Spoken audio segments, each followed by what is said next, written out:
बच्चों, सुप्रभात। आज हम छठी कक्षा की अंग्रेजी पुस्तक का पहला पाठ पढ़ेंगे। पाठ है ट्रस्ट लव। ट्रस्ट का मतलब होता है विश्वास करना, भरोसा रखना, और लव माने प्रेम। प्रेम पर भरोसा रखो। यह कविता रविन्द्रनाथ टैगोर के द्वारा लिखी गई है।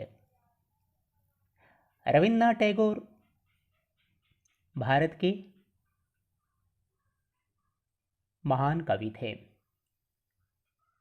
उन्होंने बंगला भाषा में, अंग्रेजी भाषा में कई श्रेष्ठ कविताएं, कहानियां और उपन्यास लिखे।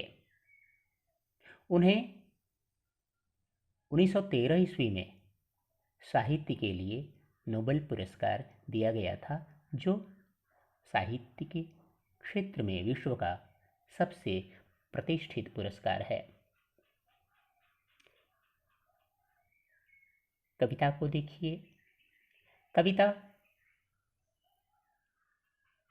आत्मा और परमात्मा की बातचीत है। आत्मा को हमेशा शक है, परमात्मा आत्मा के शक को दूर करने की चेष्टा करते हैं। यह पूरी कविता बातचीत पर आधारित है। हम कविता को दो भागों में देखेंगे, दो भागों में बांट करके देखेंगे, क्योंकि लंबी कविता है। पहले हम बिल्कुल अपने माध्यम से, हिंदी के माध्यम से देखेंगे कविता।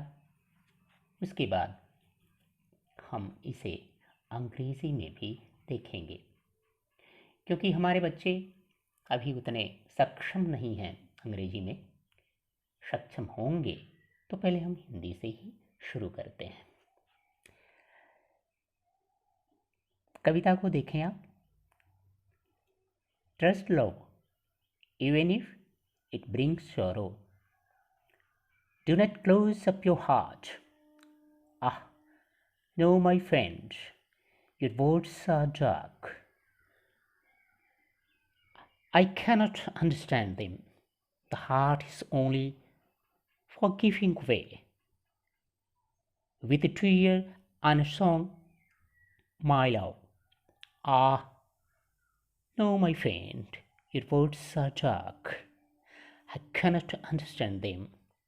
Pleasure is frail like a dewdrop. While it laughs, it dies. But sorrow is strong and abiding. Let sorrowful love wake in your eyes. Ha ha. Han, my friend, your words are dark. I cannot understand them.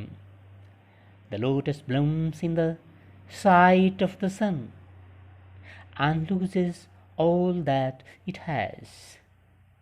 It wouldn't remain in bud in the eternal winter mist. Ah no, my friend, your words are dark. I cannot understand them.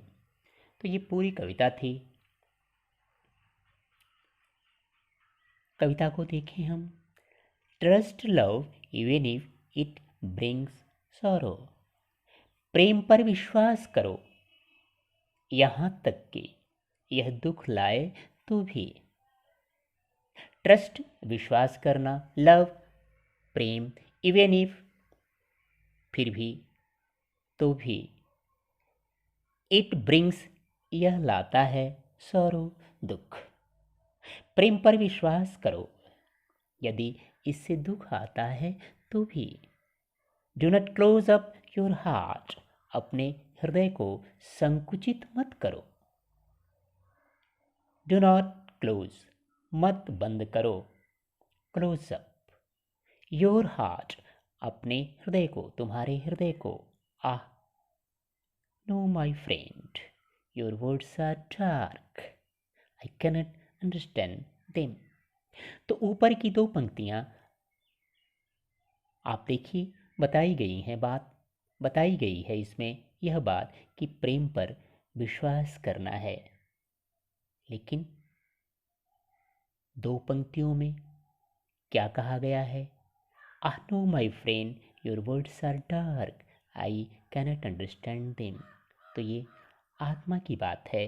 वो कहती है, मेरे मित्र, मेरे ईश्वर, तुम्हारे शब्द रहस्यमय हैं, मैं समझ नहीं पाती।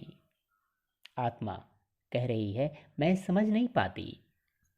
अगर जीव के बारे में कहें तो जीव कहता है कि मैं समझ नहीं पाता, आपके शब्द बड़े रहस्यमय हैं। योर वर्ड्स आर डार्क, मतलब आपके शब्द रहस्यमय हैं जिनका अर्थ नहीं खुल रहा है। आई कैनट अंडरस्टैंड देम, मैं उन्हें समझ नहीं सकता। अंडरस्टैंड का मतलब होता है समझना। कैनट माने आप समझते ही हैं, नहीं सकना।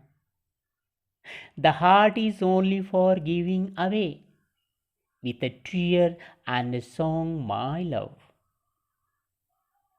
तो ईश्वर कहते हैं, the heart is only for giving away, हृदय तो सिर्फ देने के लिए है, हृदय छुपाने के लिए नहीं। प्रेम जो है वह हृदय से ही उत्पन्न होता है, बुद्धि की बात नहीं है। बुद्धि से प्रेम नहीं उत्पन्न होता, हृदय से होता है। The heart is only for giving away, तो बता रहे हैं ईश्वर कि हृदय तो सिर्फ देने के लिए होता है। विथ टीयर एंड सॉन्ग, दुख हो तब भी, चाहे आंसू निकले, गीत के साथ, संगीत के साथ, प्रेम को तो बांटना है। माई लव, मेरे प्यारे, ये जीव को कहा जा रहा है या फिर आत्मा को कहा जा रहा है ईश्वर के द्वारा?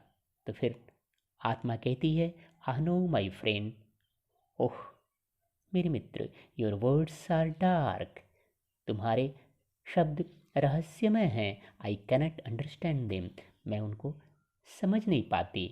जीव के अर्थ में मैं उनको समझ नहीं पाता।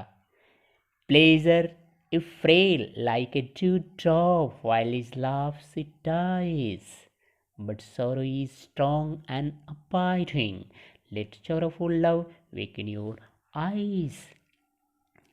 इन पंक्तियों में ईश्वर कहते हैं कि प्लेजर सांसारिक खुशी, इफ फ्रेल, फ्रेल का मतलब होता है वीक, कमजोर, लाइक ए ड्यू ड्रॉप, तो सांसारिक खुशी, सांसारिक वैभव आनंद, ये कमजोर हैं, इनका शाश्वत अस्तित्व नहीं है, ये बहुत ज़्यादा टिकने वाली चीज़ें नहीं हैं।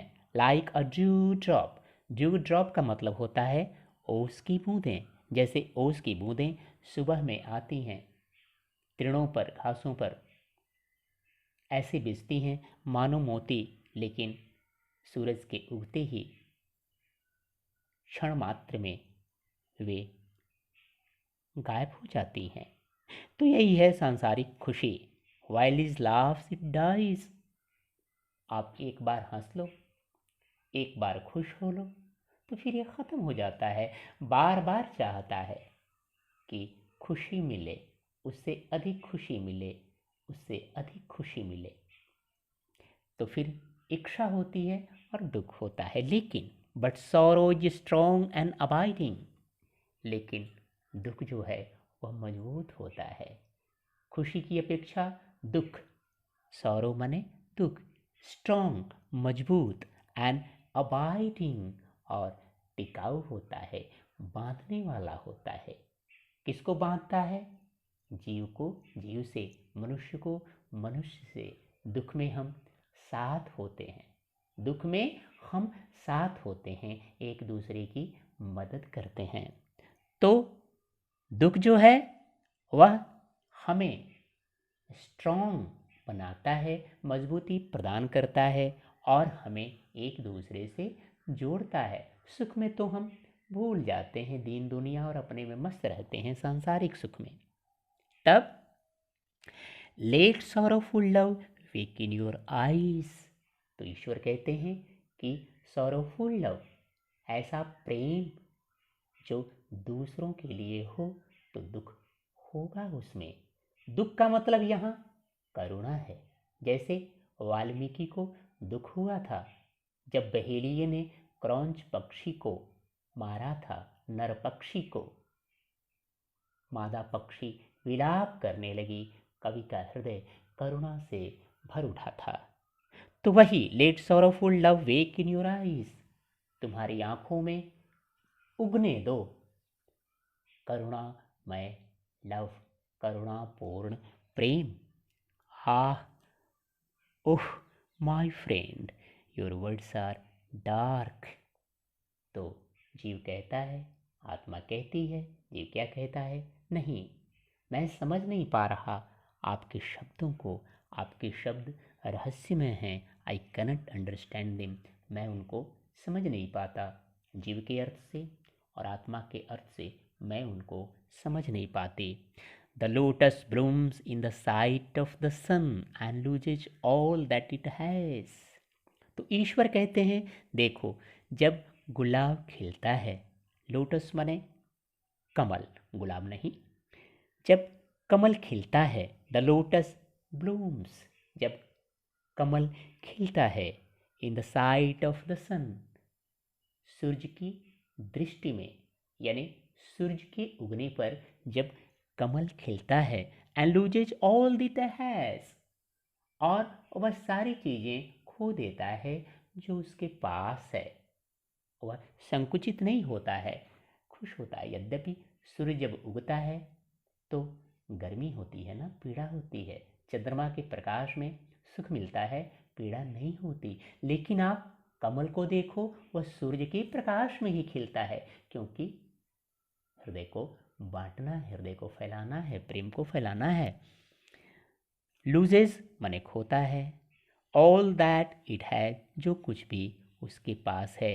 It would not remain in bird, तो कमल कली में नहीं होता, यानी वो खुल जाता है, खिल जाता है, मुस्कुरा उठता है सूरज की रोशनी में, in the eternal winter mist. और आंतरिक गुहा के बीच, भीतर गुहा है, नहीं, वो भीतरी गुहा को फाड़ते हुए निकलता है गुलाब, कमल, गुलाब नहीं, कमल, लोटस माने कमल। तो it would not remain in bud, वह कली में नहीं होता, यानी कली रूप में नहीं होता, वह फ्लावर रूप में हो जाता है, फूल रूप में हो जाता है, in the eternal winter mist, winter के मिस्ट में, मिस्ट माने कुहासे में, मिस्ट माने कुहासा, विंटर यानी जाड़ा। तो भीतर जो है वो ठंडक है, लेकिन वह ठंडक में नहीं रहता। ठंडक तो अच्छी चीज़ है, लेकिन नहीं, उसको हृदय को खोलना है, हृदय के प्रेम को बांटना है, इसलिए कमल खुल जाता है, खिल जाता है। तब आत्मा क्या कहती है, ah no my friend, your words are dark, I cannot understand them. नहीं मेरे मित्र, आपके शब्द बड़े रहस्यमय हैं, मैं उनको नहीं समझता। तो मैं उनको नहीं समझती, आत्मा के अर्थ में मैं उनको नहीं समझता, जीव के अर्थ में आत्मा स्त्रीलिंग है और जीव पुल्लिंग है। तो यह कविता आत्मा और परमात्मा या फिर जीव और ईश्वर के बीच बातचीत के रूप में प्रकट की गई है। विशेष अगले लेसन में अगली बार हम आपसे मिलेंगे, इस कविता को याद कर लेंगे, बड़ी प्यारी कविता है। Thank you.